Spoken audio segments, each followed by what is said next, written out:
बनवणार आहोत। ही गवारी मी अशा पद्धतीने सोलून घेतली आहे।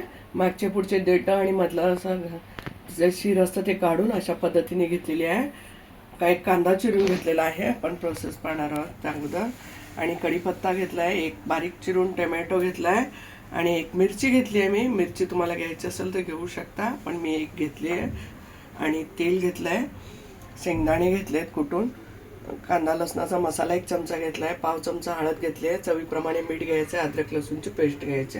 प्रोसेस पाहणार आहोत आपण। प्रथम कढई तापली आहे, आपण गवार शेंगा भाजून घेणार आहोत।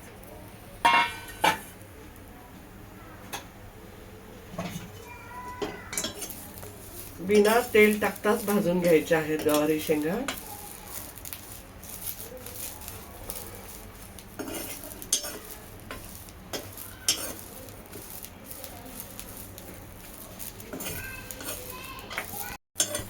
आपल्या गवारी शेंगा भाजून झाल्या आहेत, आता आपण त्याला काढून घेणार आहोत।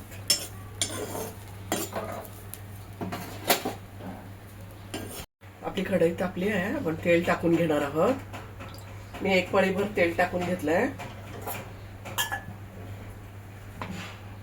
आपण कांदा टाकून घेणार आहोत आणि कढीपत्ता।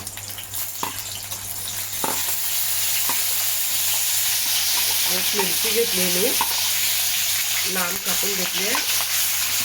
तुम्हाला मिरची घालायची असेल तर घालू शकता, नाही घालायची तर नाही घालू।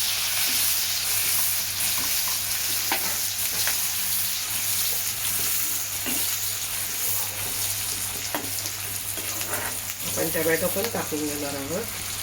कांद्याबरोबर टोमॅटो पण परतला जाईल।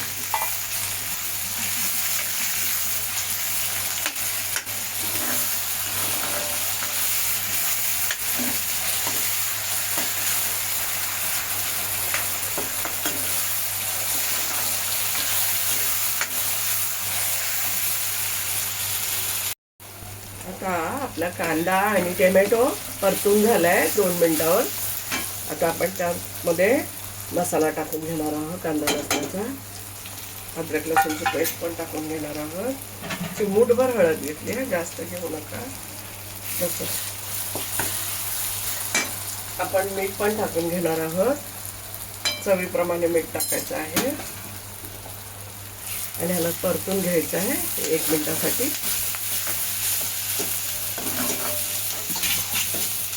आता आपली गवार जी भाजलेली होती ती टाकून घेणार आहोत आपण। व्यवस्थित गवारीला परतून घ्यायचा आहे मसाला।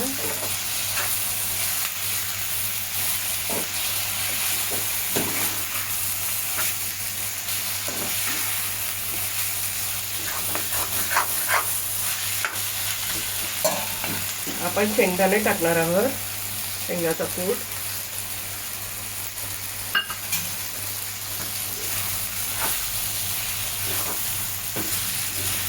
आपल्याला थोडंसं गवार थोडीशी शिजावी, अर्धी निम्मी शिजली आहे भाजल्यामुळे मी थोडंसं अर्धा वाटी पाणी घालत आहे याच्यामध्ये।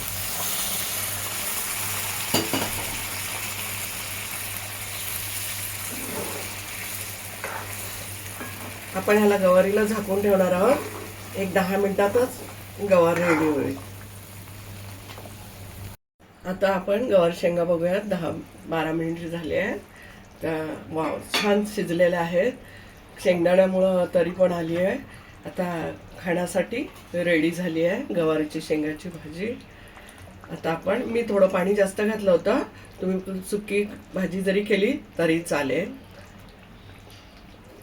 बारीक गॅसवरती 12 मिनिटांमध्ये खूप छान शिजले आहे।